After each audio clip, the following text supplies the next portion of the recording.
프랑스 파리에 가게 되면 유명한 노트르담 성당이 있습니다. 2019년 4월 15일에 화재가 나서 첨탑과 그리고 내부가 전소됐습니다마는 지금은 다시 복구되어서 이제 예약제로 아마 입장을 한다고 합니다. 거기에 어느 날 한 중년 부인이 고해 성사를 하기 위해서 성당을 찾아왔습니다. 신부님은 고해 성사를 받기 위해서 이 사람과 맞이 앉게 되었고 두 사람 사이에는 커튼이 무겁게 내려쳐 있었습니다. 이 여인은 자기의 죄를 이렇게 고백하는 것입니다. 신부님, 저는요 요즘 거울을 자주 봅니다. 하루도 수십 번씩 거울을 보면서 제가 너무나 아름답다고 뽐내고 있습니다. 제 교만의 죄를 용서해 주십시오.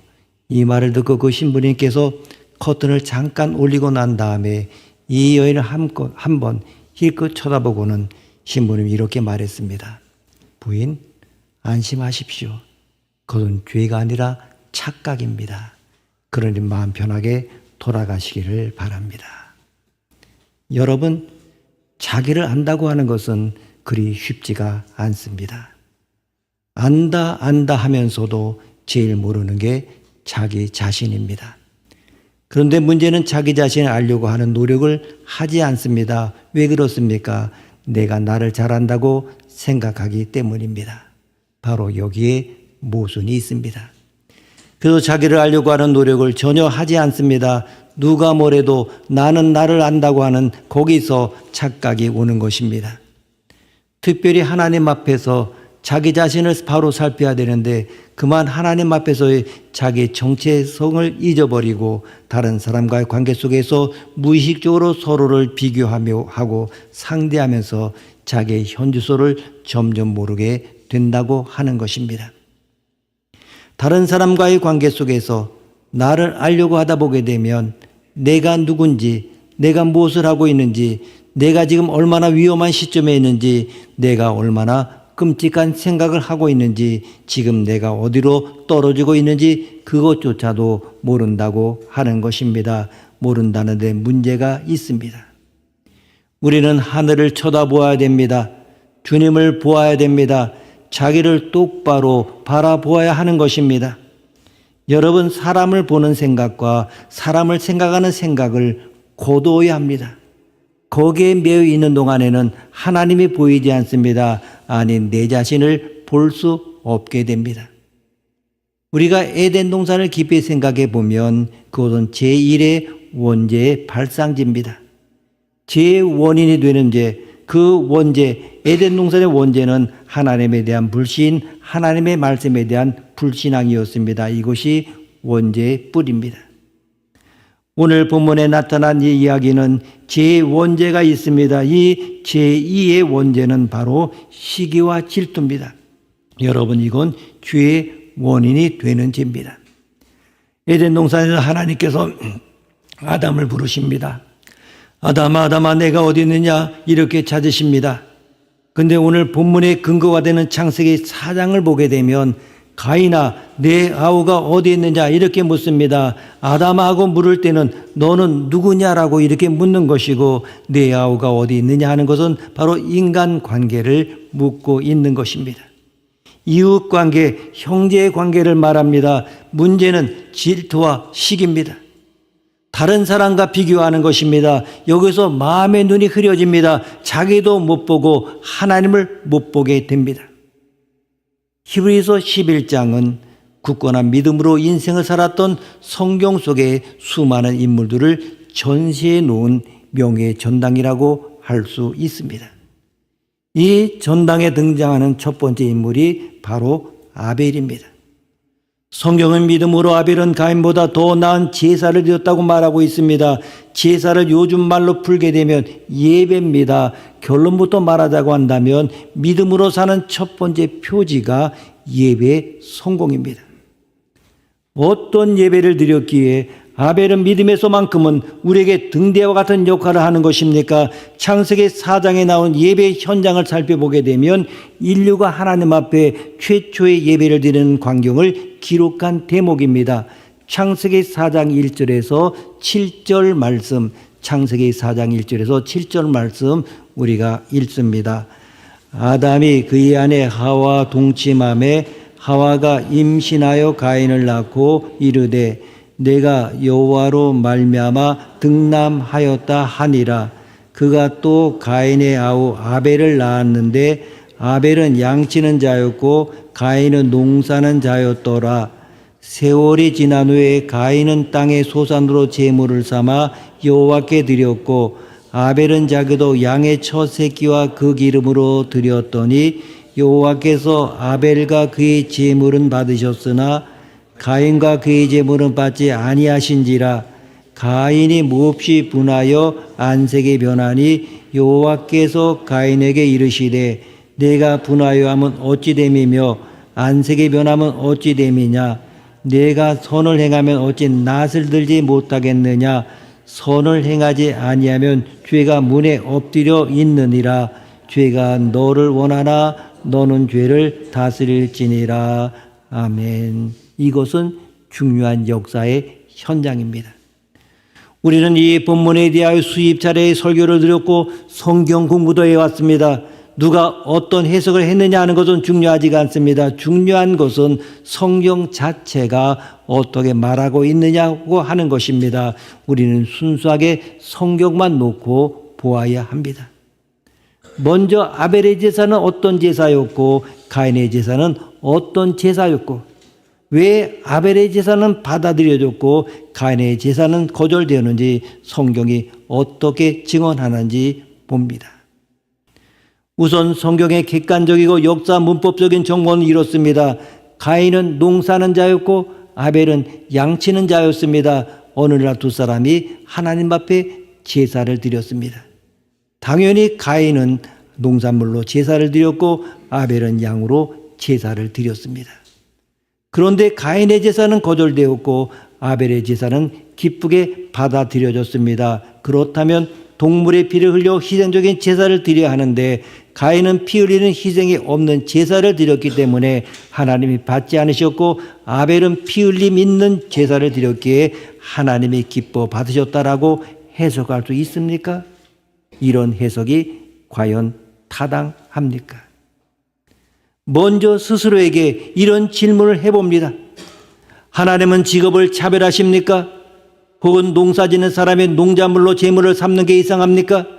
아니면 양을 돌보는 사람이 양을 제물로 드리는 것은 특별히 잘하는 일입니까? 그렇지 않다라고 우리는 단호하게 말할 수 있습니다.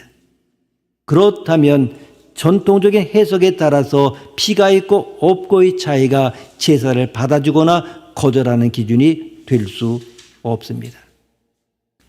만약에 그것이 기준이 된다면 하나님은 직업을 차별하는 분이 되십니다. 제사를 드리기 위하여 피를 이용해야 한다면 모든 사람이 양치기 혹은 사냥꾼이 되어야 할 것입니다. 3절 말씀, 4장 3절 말씀 우리가 함께 읽습니다. 세월이 지난 후에 가인은 땅의 소산으로 제물을 삼아 여호와께 드렸고 아멘. 이 짧은 구절에서 놓쳐서는 안 될 문구가 세월이 지난 후입니다. 이것을 놓치면 이 제사의 성격을 바르게 해석할 수가 없습니다. 세월이 지난 후에라고 번역한 한글 성경은 막연히 어느 정도 시간이 흐른 후라는 뉘앙스를 풍깁니다. 그러나 원문을 보게 되면 특정 절기 수확기가 끝난 후라고 기간을 정확히 제시합니다. 이것은 들판에서 양치는 일이 끝나고 가을거지가 끝난 후라는 뜻입니다. 그러기 때문에 막연한 기간이 흐른 후가 아니라 길게 봐야 1년을 넘지 않는 농사의 절기나 양치는 절기가 지난 후이라고 하는 뜻입니다. 세월이 지난 후라는 것이 이런 뜻이라고 한다면 이 제사가 희생 제사가 아니라고 하는 것 분명해집니다. 이것은 감사 제사입니다. 속건제, 번제 등 희생물을 잡아서 규칙대로 드리는 제사는 모세 시대 이후에 들어온 것입니다. 가인과 아벨 때는 그 이전 시대입니다. 그때 제사에 대한 규례가 없었습니다. 자연계시 그리고 아담과 하와를 통한 말씀을 통한 감사의 제사가 있었을 뿐입니다. 그렇기 때문에 이 제사는 수확의 한 절기 혹은 목축의 한 절기가 지난 후에 드려야 되고 반드시 감사 제사여야 옳습니다.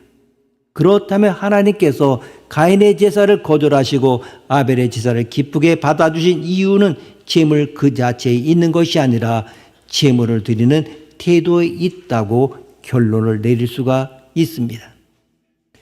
성경은 가인과 아벨 두 사람의 예배드린 태도를 의도적으로 구분해 놓았습니다. 가인은 땅의 소산으로 제물을 삼아 여호와께 드렸다. 그리고 이 말씀을 세밀히 보지 않으면 가인과 아벨의 차이를 알 수가 없습니다. 정말 그 말씀을 비교해 보게 되면 정말 예물을 드리는 가인과 아벨의 태도가 확연하게 다르다는 것을 알 수가 있습니다. 이 창세기 4장 4절에서 아벨은 양의 첫 새끼를 드렸다라고 소상히 밝히고 있습니다. 여러분, 첫 새끼는 무엇을 의미합니까? 우리가 이 성경 전체를 볼 때에 첫 새끼는 하나님의 것으로 구별되고 있습니다. 즉, 첫 새끼는 만물이 하나님의 것임을 압축해서 나타내는 상징입니다. 따라서 첫 새끼를 드렸다고 하는 것은 일상 속에서 하나님을 향한 아벨의 고백과 행위 그리고 태도를 엿볼 수 있는 촉도입니다. 아벨은 양의 새끼를 낳을 때마다 생명의 탄생을 무한히 경이로워하면서 생명이 하나님의 것이라는 사실을 마음에 새겼습니다. 이런 생각으로 첫 새끼를 하나님께 드리려고 구별해 놓은 것입니다. 그러므로 아벨의 예배는 단순히 형식을 갖춘 제의가 아니라 그의 사람, 그의 존재, 행동 양식 전체를 엿볼 수 있는 하나님의 창이라고 하는 것입니다. 어른들이 자식을 야단칠 때 흔히 뭐라고 이야기합니까? 하나를 보면 열을 한다, 이렇게 말씀하십니다. 어떤 행위 하나에도 가치가 담겨져 있기 때문에 그것을 통하여 그 사람의 생활을 엿볼 수가 있습니다. 친구를 보면 그 사람을 안다는 말도 비슷한 예입니다. 친구를 선택하는 기준과 또한 서로 교류하는 중요한 거기에는 중요한 가치가 담긴 행동이기 때문에 한 사람의 됨됨이가 드러납니다. 우리는 안 봐도 비디오라고 하는 말을 종종 씁니다. 아벨의 예배 태도만으로도 이 사람 자체가 비디오를 본 것처럼 여실히 다 드러나고 있습니다. 직접 보지 않아도 아벨의 태도를 본 듯이 알 수가 있습니다. 아벨을 알 수 있는 표본은 첫 새끼뿐만이 아닙니다. 그 기름으로 드렸더니라는 그 구절을 보게 되면 이것 역시 약간의 해설이 필요합니다. 히브리어로 기름으로 드렸다는 말은 최상품, 최고의 좋은 것으로 드렸다는 뜻입니다. 이것은 아벨이 하나님을 향한 고백을 일상의 중심으로 여기며 살았다고 하는 증거입니다. 이제 가인을 아벨과 비교해 봅니다. 세월이 지난 후에 가인은 땅의 소산으로 제물을 삼아 여호와께 드렸다라는 그 구조를 봅니다. 가인은 제사의 형식을 갖췄습니까? 분명 갖췄습니다. 하지만 여기에는 아벨과 다른 점이 있습니다. 창세기 4장 5절에 보게 되면 가인과 그의 제물은 받지 아니하신지라고 되어 있습니다. 가인의 존재 자체가 제물과 함께 거절됐습니다. 아벨은 자기도 양의 첫 새끼와 그 기름으로 드렸더니 하나님 그 아벨과 그의 제물은 받으셨다라고 라는 말씀이 4절 말씀입니다. 아벨의 경우에는 하나님께서 아벨의 존재 자체를 기뻐 받으셨습니다. 이게 무슨 뜻입니까? 하나님은 제물에 많고 적음, 좋고 나쁨만을 보신 것이 아니라 제물을 드리는 인격 전체를 보신다는 의미입니다. 이것이 믿음으로 드리는 예배 종입니다. 유다서 1장 11절 말씀 우리가 함께 봅니다. 유다서 1장 11절 말씀입니다. 화 있을진저 이 사람들이여 가인의 길에 행하였으며 삭술 위하여 발람의 어그러진 길로 몰려갔으며 고라의 폐역을 따라 멸망을 받았도다. 아멘. 누구에게 화를 선언합니까? 가인의 길로 행한 사람들입니다. 가인의 길에 행했다는 것은 가인의 삶의 방식을 따르는 사람들이라고 하는 뜻입니다. 요한일서 3장 12절 말씀 우리가 읽습니다. 요한복음 3장 12절입니다. 가인같이 하지 말라. 그는 악한 자에게 속하여 그 아우를 죽였으니 어떤 이유로 죽였느냐? 자기 행위는 악하고 그의 아우의 행위는 의로움이라. 아멘. 참으로 질투라고 하는 것은 무서운 것입니다. 다른 사람의 성공이 내 실패로, 아니 동생 아벨의 제사가 하나님께 연락되고 하나님 받으신다는 그 사건이 형 가인의 입장에서는 자기의 패배요 자기를 심판하시는 하나님의 심판으로 받아들이게 됐다는 것입니다. 참으로 무서운 일입니다. 이런 이야기가 있지 않습니까? 한국 사람들은 배고픈 건 참아도 배 아픈 건 못 참는다. 그렇지 않습니까? 어쩌면 우리의 모든 삶을 돌이켜보면 우리가 배고파서 고생하는 것이 아닙니다. 배 아파서 고생합니다. 나의 삶이 다른 사람과 비교해서 이 정도 돼야 되는데 그 삶을 못 따라가니까 그것을 얻기 위해서 발버둥치는 그 모습 속에서 우리가 어렵게 살아가는 것을 봅니다. 바로 여기에 문제가 있습니다. 질투심이건 비교의식에서 나옵니다. 그런데 문제는 질투나 시기를 죄라고 생각하는 사람 없습니다. 하나님, 시기와 질투하는 것을 제 마음에서 제하여 주십시오. 저 시기 질투하는 것 제하여 주시고 모든 사람을 존경하고 모든 사람들이 잘 되는 것을 함께 기뻐하게 해 주옵소서. 이렇게 우리는 기도해야 합니다. 여러분, 가야바라고 하는 대제사장이 예수님을 십자가에 못 박습니다. 십자가에 못 박는 원흉입니다. 원고입니다. 자, 그런데 왜 십자가에 못 박았느냐? 그건 경제의 문제가 아닙니다. 정치의 문제도 아닙니다. 시기, 질투입니다. 오로지 시기, 질투로 예수님을 십자가에 못 박습니다. 질투에 사로잡히고 나니까 하나님도 안 보이고 사람도 안 보이고 자기 운명의 미래도 아무것도 보이지 않습니다. 시기, 질투로 예수를 십자가에 못 박습니다. 예수 심리학이라고 하는 책이 있습니다. 총 주제가 뭐냐 하면 예수님의 마음속에는 시기 질투가 전혀 없었다. 이것이 결론입니다. 곧 깨끗한 마음이었다. 이걸 생각해야 됩니다. 시기 질투에 빠지게 되면 이건 무의식적인 죄이기 때문에 슬며시 찾아 들어와서 소식 없이 내 마음을 사로잡는 것이기 때문에 회개도 없습니다. 문제는 회개할 필요도 없다고 이렇게 생각합니다. 그러나 자세히 들여다보십시오. 깊은 곳에 꼭 시기 질투가 꿈틀대고 있습니다. 여러분, 믿음으로 예배를 드린다고 하는 것은 일상 속에서 하나님께 합당한 행위를 하기 위해 매일 나 자신과 싸우는 것입니다. 주일에 예배당에서 드리는 예배는 예배의 서론 또는 결론에 불과합니다. 예배당 문을 나서는 순간부터가 예배의 본론인 것입니다. 예배는 두 가지가 있습니다. 눈에 보이는 예배와 삶이라는 더 큰 형식으로 드리는 예배입니다. 우리가 바울의 유언장이라고 할 수 있는 디모데후서 4장 6절을 보게 되면 관제와 같이 내가 부음이 되고 이런 고백이 있습니다. 우리 성경에는 전제와 같이 내가 벌써 부서지고라고 번역되어 있습니다. 관제와 전제는 제사를 말합니다. 다메섹 언덕에서 하나님을 만나 그의 종이 된 다음부터 감옥에 갇혀 죽기 전까지 바울은 자신의 일생을 딱 한마디로 정해서 제사라 이렇게 표현합니다. 이것은 자신의 삶 전체가 예배라고 정의한 것입니다. 바울의 이런 고백은 우리가 뿌리 뽑아야 할 오류가 무엇인지를 보여주고 있습니다. 그것은 세상으로 나가면 세상 일이고 교회 안으로 들어오면 하나님의 일이라는 식의 사고방식, 바로 중세 수도원에서 나온 이분법 사고입니다. 참된 예배는 어디서 드리는 예배입니까? 형식을 갖춘 공적인 예배가 교회당 안에서의 예배라고 하면 예배당 문 밖을 나서면서 드리는 것은 생활 예배입니다. 그렇다면 참된 예배의 도리는 이 두 예배를 모두 다 소중히 드리는 것입니다. 바로 이 부분에 가인과 아벨의 제사에서 거절과 연합의 비밀이 숨어 있었던 것입니다. 로마서 12장 1절 말씀, 로마서 12장 1절 말씀 함께 읽습니다.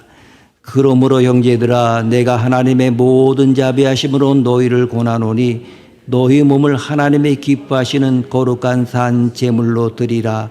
이는 너희가 드릴 영적 예배니라. 아멘. 우리가 드릴 예배는 영적 예배입니다. 이 영적 예배는 우리의 몸을 드리는 예배입니다. 가인은 몸으로 드리는 예배에 실패한 것입니다. 그러면 몸으로 예배를 드린다고 하는 것은 무슨 뜻입니까? 그 답을 찾기 위해서 우선 이 질문에 한번 답해 보십시오. 세상에서 가장 길고 먼 여행이 무엇입니까? 예?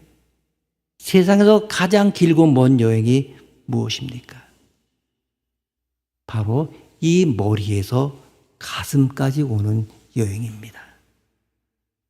그렇다면 그 다음으로 길고 험한 여행이 무엇입니까?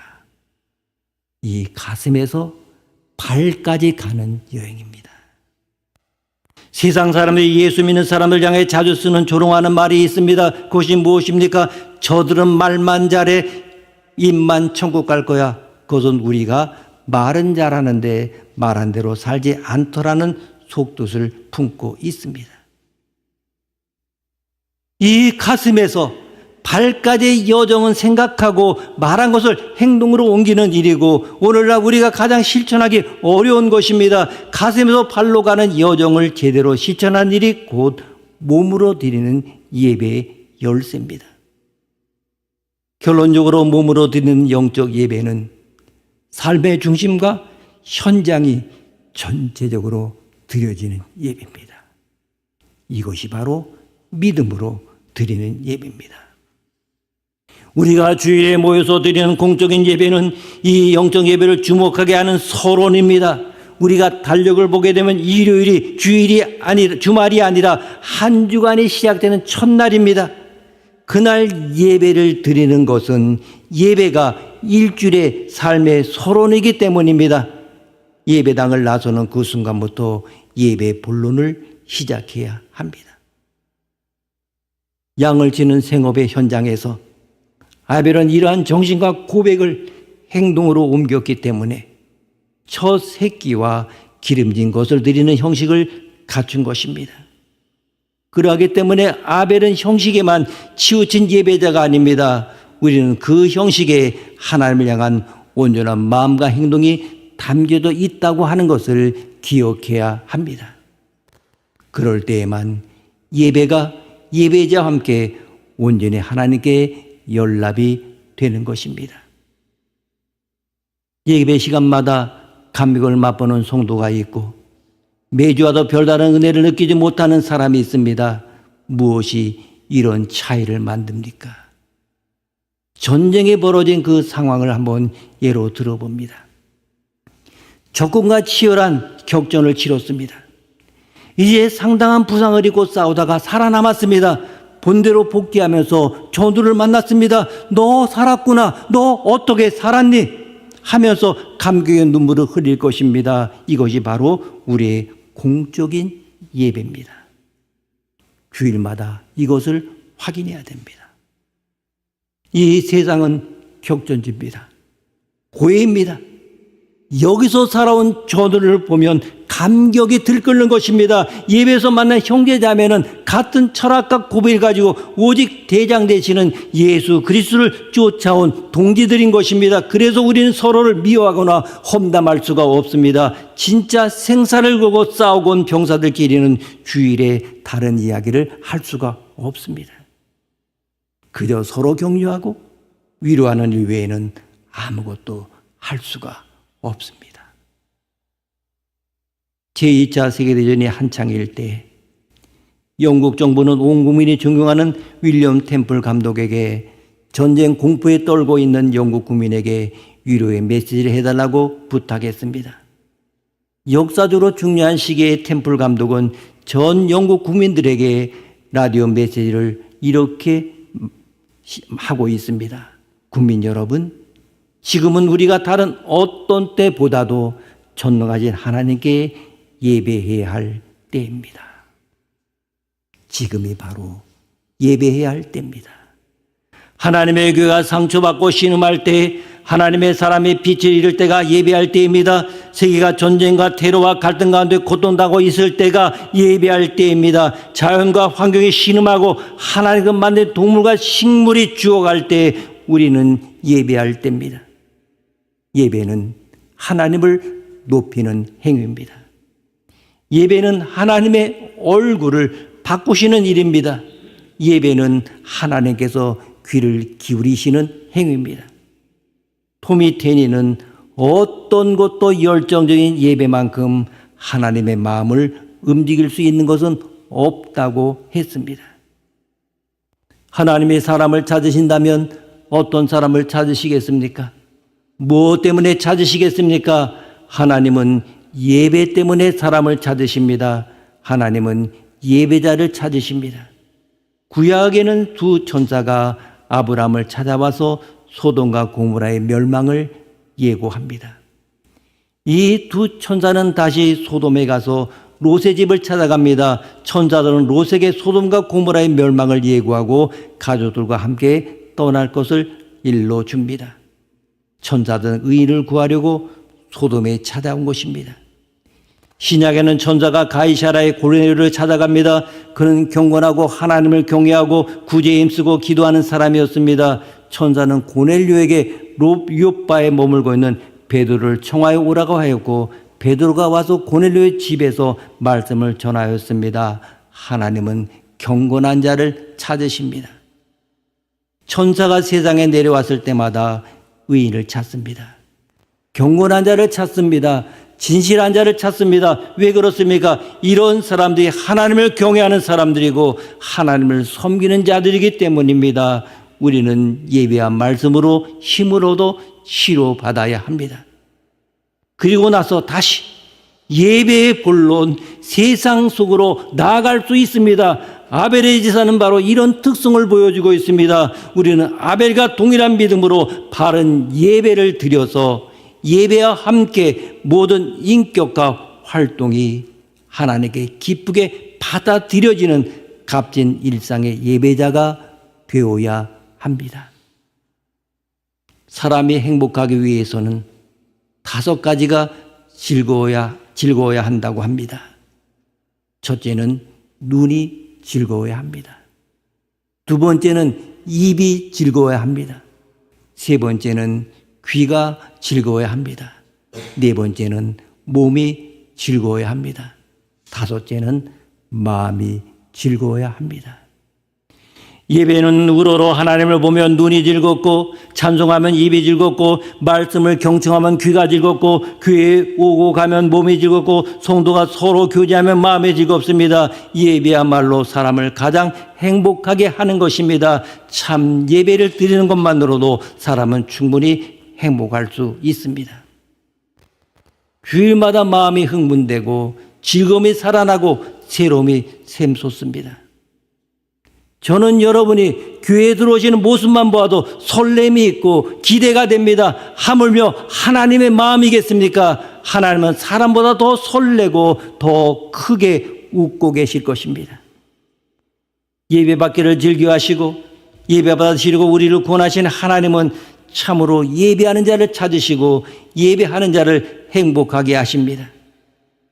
오늘도 예배자를 찾으시는 하나님께서 너 왔구나, 너도 왔구나 할 수 있는 날이 되기를 바랍니다. 반면에 아무개 안 보이네 하시는 하나님의 근심이 되는 자가 한 사람도 없기를 바랍니다. 예배하는 자를 찾으신 하나님께 기쁨을 드리는 예배자가 됩시다. 우리 예배가 경건하고 축제가 있는 예배가 되어 하나님도 우리도 기쁨이 충만한 예배가 되기를 원합니다. 기도하시겠습니다. 하나님 아버지, 오늘도 저희를 주님의 전으로 불러주심을 감사합니다. 주의 귀한 말씀으로 일깨워 주심을 감사합니다. 우리의 심정, 우리의 심령, 우리의 양심이 어지러워졌습니다. 주여 하나님 앞에 깨끗한 양심이 되게 하시고 시기와 질투가 없는 맑은 심령이 되게 하시며 모든 사람을 사랑하고 모든 사람을 존경하는 그런 심령으로 살아가게 하옵소서. 또한 예배와 말씀으로 힘으로도 치료받고 예배와 함께 모든 인격과 활동이 하나님께 기쁘게 받아들여지는 값진 일상의 예배자가 되게 하여 주옵소서. 존귀하신 예수님의 이름으로 기도드립니다. 아멘.